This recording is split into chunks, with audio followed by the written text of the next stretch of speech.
सुप्रभात बच्चों, आशा है कि आपने पाठ 1 पूरा कर लिया होगा। आज हम आपकी हिंदी की पाठ्य पुस्तक का पाठ 2 बिआहा शुरू करने जा रहे हैं। इस पाठ का उद्देश्य हमारे देश में फैली कुप्रथाओं अर्थात गलत रीति रिवाजों से अवगत करवाना है। प्राचीन काल से हमारे देश में अनेक कुप्रथाएं प्रचलित हैं, जैसे बाल विवाह, सती प्रथा, पर्दा प्रथा, दहेज प्रथा आदि। बाल विवाह उन कुप्रथाओं में से एक है। बाल विवाह का अर्थ बच्चों का छोटी उम्र में विवाह कर देना। पाठ में एक ऐसी ही बालिका जिसका नाम राम प्यारी है के बारे में वर्णन किया गया है, जिसका बचपन से ही विवाह कर दिया जाता है। कुछ समय के बाद उसके माता पिता की मृत्यु हो जाती है और वह अपने ससुराल की खोज में घर से निकल पड़ती है।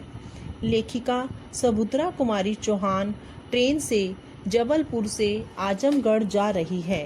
रास्ते में सतना स्टेशन पर एक छोटी लड़की दौड़ रही थी, जिसके हाथों में एक पीतल की थाली, एक कटोरी व एक गिलास था।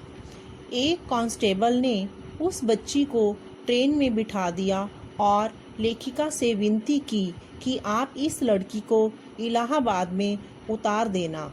लेखिका ने पूछा, पर यह बच्ची है किसकी? तो उसने कहा कि यह तो मैं नहीं जानता, पर इसे इलाहाबाद जाना जरूरी है। कई दिनों से कह रही है और गाड़ी के पास दौड़ कर आती है। इतने में गाड़ी चल पड़ी। लेखिका को देखने में वह बच्ची 5-6 साल की लग रही थी। कपड़ों के नाम पर उसने कमर से घुटनों के ऊपर तक एक मटमैला सा कपड़ा लपेटा हुआ था। उसके चेहरे पर विषाद अर्थात उदासी की रेखाएं झलक रही थी।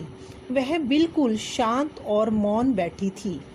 लेखिका ने उसका नाम पूछा तो उसने अपना नाम राम प्यारी बताया।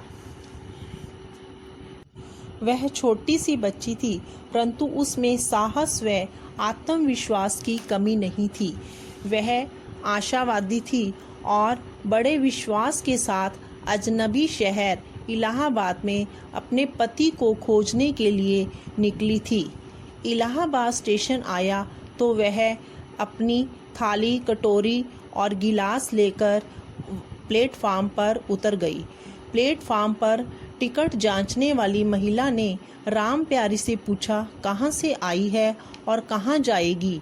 तो उसने बताया कि घर से आई हूँ और बिहाहा के घर अर्थात ससुराल के घर जाऊंगी। लेखिका को लगा कि यह अन्वेषण खोज कितनी सुंदर होती अगर वह उसके पीछे पीछे जाती और देखती वह अपना बियाहा कैसे खोजती है। लेखिका के मन में बार बार यही प्रश्न उठता कि राम प्यारी ने को उसका बियाहा मिला या नहीं। इस संस्मरण से हमें संघर्ष करने की प्रेरणा मिलती है और साहस का भाव जागृत होता है।